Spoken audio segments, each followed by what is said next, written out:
Hey everyone, John from ARTV. It is time for a review of one of the most anticipated albums of the decade. They haven't released an album since 2009, and it's the emo and alternative rock band Brand New with their fifth and perhaps final LP. It's called Science Fiction. And this thing is just a masterpiece. I'm gonna let you know right off the bat. I can't even believe it. I didn't know that Brand New had something like this cooking inside them because, they've been gone for so long and the album's been delayed. You start to think, maybe they're just out of ideas. They don't have anything left to say. Oh man, I was wrong. I was saying just weeks ago, I didn't think that this album was ever gonna come out. I did not think. I was denying it, and I was like, even if it does, then maybe it's just gonna be a collection of some of these songs like Monet and I Am a Nightmare that they already put out, and it's not gonna be that great. It's gonna feel disjointed, but this album is the opposite of that. If you're thinking something happy like I Am a Nightmare, no, throw those expectations out the window. This album, Science Fiction, is not that whatsoever, and instead, we get an incredible lyrical masterpiece, and the musicianship here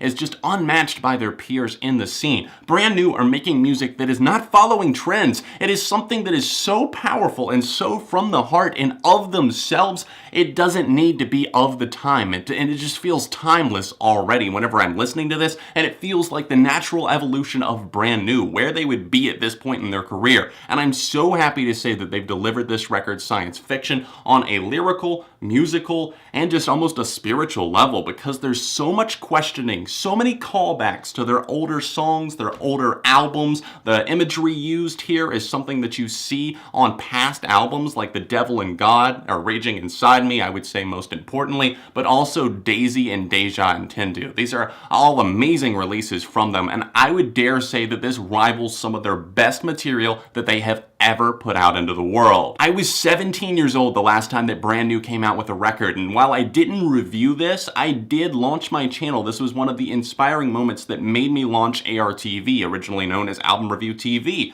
I started my channel just 9 days after Daisy came out, and this was something that really just consumed me for a while, and I had the passion to talk about music. And I'm so happy to have the opportunity once again to actually talk about brand new music, something that's actually coming out in 2017. And now at age 25, do you think that maybe perhaps you've moved on from that part of your life and you're no longer attached to it? I would say that you're wrong, because the emotion and power and just the lyrical prowess that you see with this release is just insane. You see Jesse talking about everything from his own mental health to religion, politics, and the way that he speculates on things like nuclear holocaust and war. It's really not a happy album whatsoever, but I would say that it has something for every fan. There's moments like No Control, and then of course Can't Get It Out, that remind you of Deja. And then you have plenty of songs that are going to call back to like the Devil and God type feel, in the sense that they're so impactful, so bold, but also play with the quiet and loud dynamics. A lot of these songs just build up and then unleash. They just drop the bomb on you, and it is mind-blowing. So good.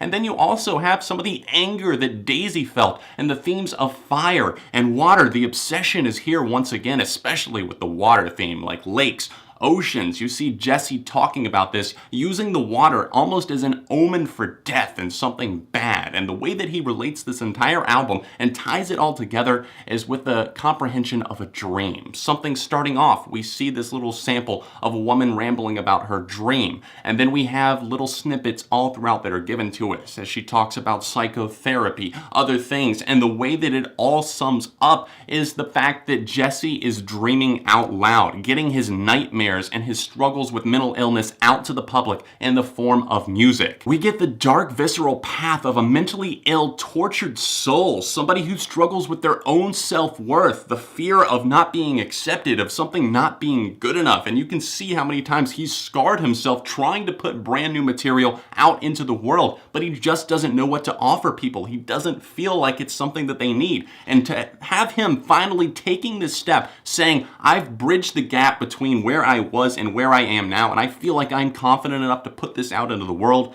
that is a big statement, and I don't take it lightly. Now, I mentioned that the lyrical content is just impactful through and through. Lots of bold statements, lots of amazing lines that really make you think and see below the surface. And if you ever think that Brand New are just surface level, especially on a record like this, you have to dig deeper, because I guarantee that there's more meaning than what you think, more than what meets the eye. And obviously with this record, there are plenty of callbacks, and I want to talk about a couple of those real quick, starting with In the Water. This is a moment that actually closes the same way that their last album, Daisy, opened, with that hymn from 1835. And you see the repetition of the number 99. And it's something where you're thinking and you're trying to decipher exactly what he means, but it's used in a much different way this time around. Obviously, it was an opener here, and with this not being a closing moment, but almost the closing of the chapter of Brand New, it really, really makes you wonder. Waste references the line, "Take apart your head" from De Gausser, one of my absolute favorite moments, and that made me so happy to see him once again kind of picking apart himself, struggling internally, but also letting those demons out into the world.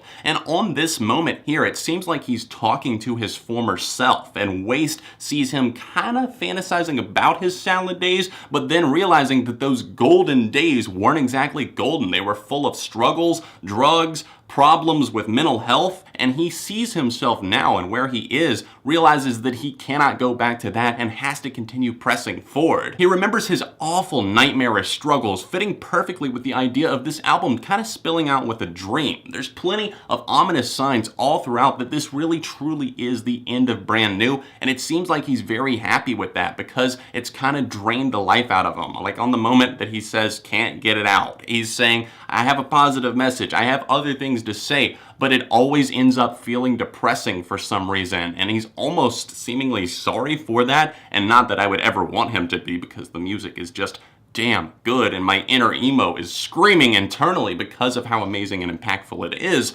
But I understand from his point of view to write these lyrics and to always have them come out in sort of a digression to getting depressed once again. It can bring you down as a songwriter in the process, and I understand why they have the Brand New 2000 to 2018. Religion and politics are major recurring themes here on Science Fiction, and I see him, especially with religion, kind of growing disenchanted. It seems like he's unsure. Even though he's kind of still rooted in his faith, he says God is dead. Somebody said that to him in the Catholic Church, it seems like, because he references a cardinal, somebody who is a higher up, even saying God is dead. And then he's thinking, get out of my head, get that away from me. I know how I feel. I know that I believe in God. And while I don't think that he's necessarily denouncing God here whatsoever, he's definitely doing plenty of questioning, and I love seeing how this plays out. Even as a Christian myself, I love seeing people's ideas, how they can get inside of something and really tear the subject open. I now want to go through and talk about each and every track on this album, because I feel like it's going to be the final time that I have a chance to do so with a new album from them. So let's start with the opener, Lit Me Up. This one obviously has that little bit of an intro on it where we hear that tape being played before we get into a little bit of a synth aura. You see that going in the background, backing this track,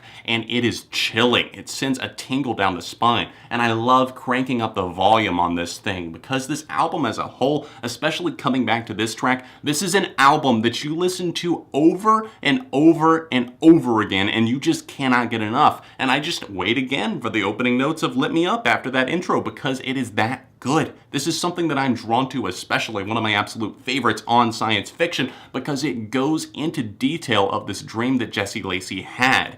And you see a little bit of a spine-tingling guitar that works its way in from Vincent Accardi, and I have to praise him throughout this entire album. His playing is just unparalleled. He can go from quiet to loud to really just being the main focus other than the vocals, and that is the steady backing that Jesse Lacey needs. So kudos to him, especially on a moment like Lit Me Up, where you're absolutely honing in on either the synth, the voice, or the guitar, because there's not a ton else going on. But the tone of this song is so dark. Lit me up like a witch in a Puritan town, he sings. It's so just vile, almost in a way. You think about some of the things that he's bringing to life and the way that the fire cleanses him from the inside out, he says. It's talking about fighting off those demons, actually purifying yourself, cleansing and getting rid of everything and expelling it. And he sees this so vividly in his dream. And the way that he manages to translate into this song is just almost unnerving. We get some reversed audio at the very end that actually translates to question mark, if not dead by the end of the night, which is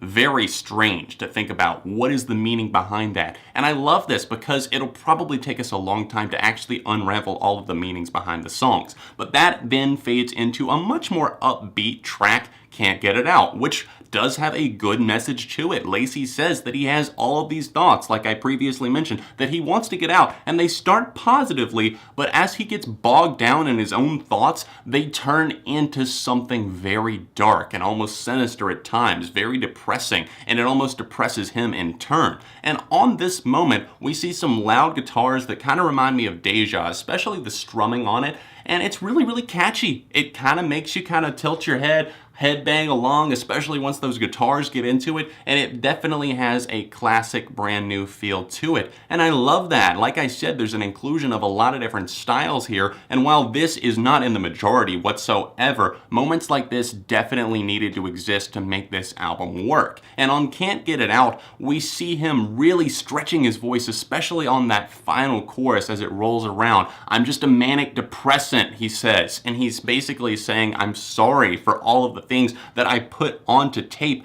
I'm sorry for the way that they come out. I can't get it out right. I'm not going to spend much time discussing track 3, Waste, because I've already highlighted and done so, but I did want to mention that I love the vocals and the instrumental on this one. The way that it opens up with that guitar on the acoustic there, and then we have a spotlight on Jesse's voice. It seems so nonchalant and effortless, but the power of what's behind it is what makes this song stick. And the way that the electric guitar just kind of pops into the chorus, steadily backing, and I have to praise the backing vocals throughout. They do such an excellent job of really just making you hone in that much more on what you're listening to. I had a really special moment with track number 4, and it made me think of the entire album in general, but this is the one that just kind of pushed me into thinking, this is the last time that you're ever going to listen to a brand new album. And hearing this song Could Never Be Heaven, hearing him talk about his family over this really awesome guitar. I love the acoustic on this. The feel of it is just so alluring. I actually teared up, and I found myself doing that throughout the album because I was amazed at how powerful they still are, how much potency and worth that they actually still have, and their spot in music is just never going to be claimed. If you're wondering about the aggressive guitars coming in and kicking up here, are they absent? No, not at all. There's some moments that really surprised me, like the outro of No Control that just kicks back up with a thundering drum and guitar rhythm that gradually gets louder and louder. But the moment that I wanted to talk about next is obviously Same Logic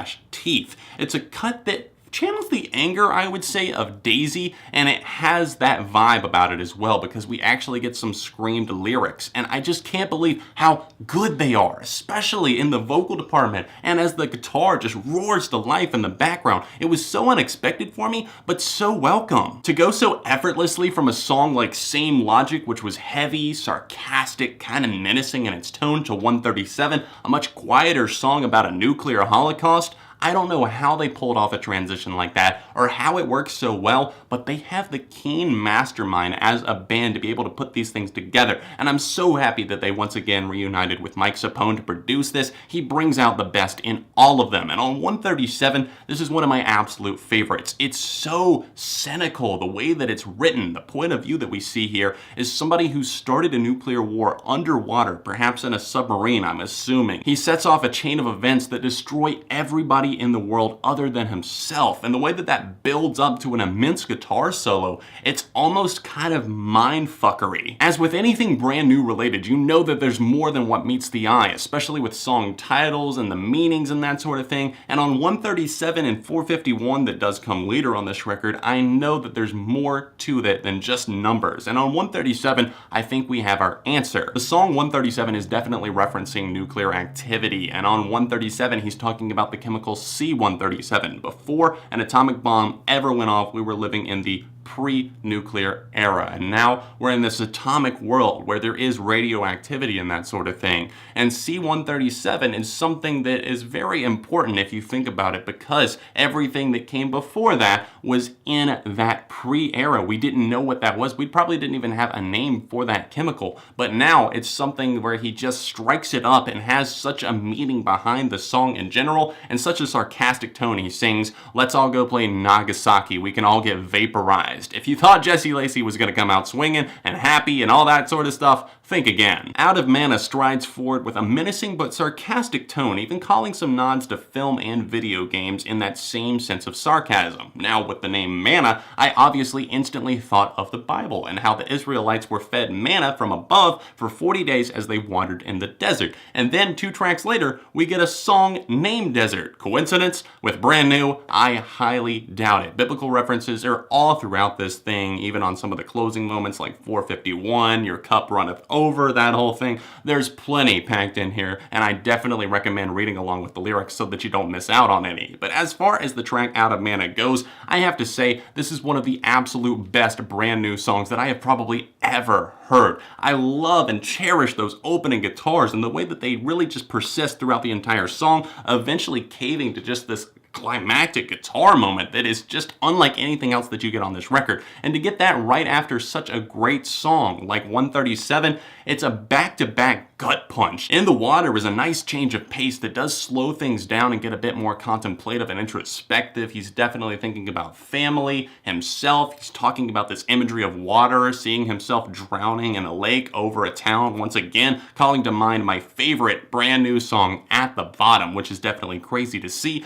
And right after that, we get Desert, a song that is from a different point of view. Do not think that Brand New are writing from this point of view, because he's actually writing from kind of the bigoted American male that's talking to his son. I think his son is coming out as gay to him, and he's saying, "I raised you to not be like this. No son of mine is not going to walk on the straight and narrow path." And he sings the line, "I've seen those boys kissing boys with their mouth in the street." And he's talking about how disgusted that character feels, because he's like, "I raised you to not be this. I raised you to be against and hate all of these things." And I love how he's basically pointing the finger at these communities, especially in the church, because they praise religion, they praise being happy for one another and that sort of thing, but then they strike it down the second that they disagree. And with my own Christianity, I would never want anyone to think that I am associated with anything like that. Fuck all of that. And that seems like Jesse Lacey giving the middle finger to these people, and I love that. And his vocal approach here on this one as well, I love. It's kind of laid back with its cadence, but at the same time, it strikes hard. The acoustic guitar on this is just perfection, and the way that it all adds up, it's a perfect song. No Control breezes through on a Deja-like energy before transferring over to 451. It's a song about never being content. Wicked guitar picking on this thing, though. I love that. And such a unique feel from those maracas and the opening and the closing to just the vocal approach that he takes on this one and the instrumental. It's kind of almost got a danceable feel to it. And the way that he sings the line, "A million suns wouldn't fill you up. You would never be content if you can't see the wine flowing over your cup. Your cup runneth over with blessing." And I love how snarky he gets, and especially his voice. It's kind of almost like yelled on the chorus, and the choppy guitar, snappy drums. It's all really strange for Brand New, but at the same time, it comes together so good and in such an orgasmic way that I am never going to complain about it. We finally get to the closing moment, Batter Up, and I see this as being acceptance, because he's talking about it's never going to stop. Batter up, and Batter Up, obviously a baseball reference, something that I am very much in line with, and I appreciate it.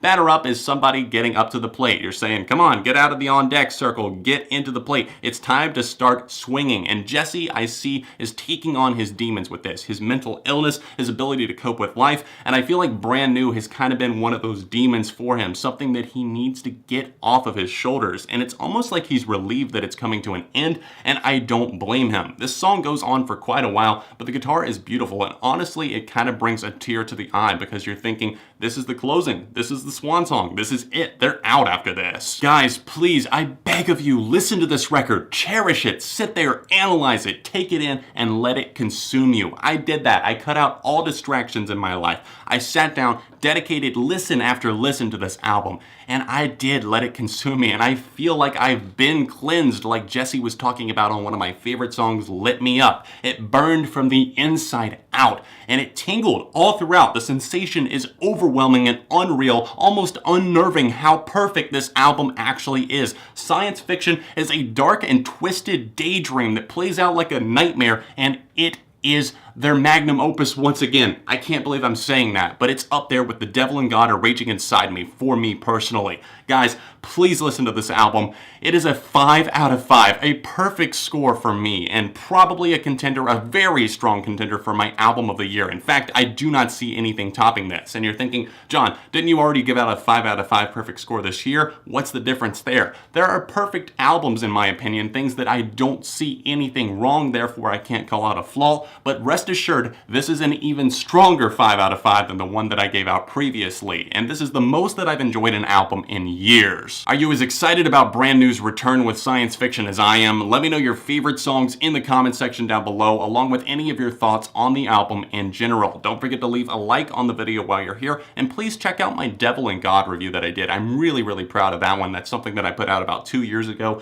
and that was just something that I was so proud of because it is one of my favorite records. In fact, it's in my top 5 of all time. There's going to be an annotation in the outro card, and if you're able to, please support me on Patreon at the top link or else on TAD at the second link. You can go directly to my Patreon page by clicking that link right here. You can tap here for the Devil and God review or another recent video that I think you might enjoy by clicking right here. God, I'm so excited. I'm so happy with this record. I'm so happy that I'm loving this album so much. I'm going to be cherishing it and listening to it too much. Too much. I'm going to be overplaying it. Socials in the description. I'll see you very soon right here on ARTV.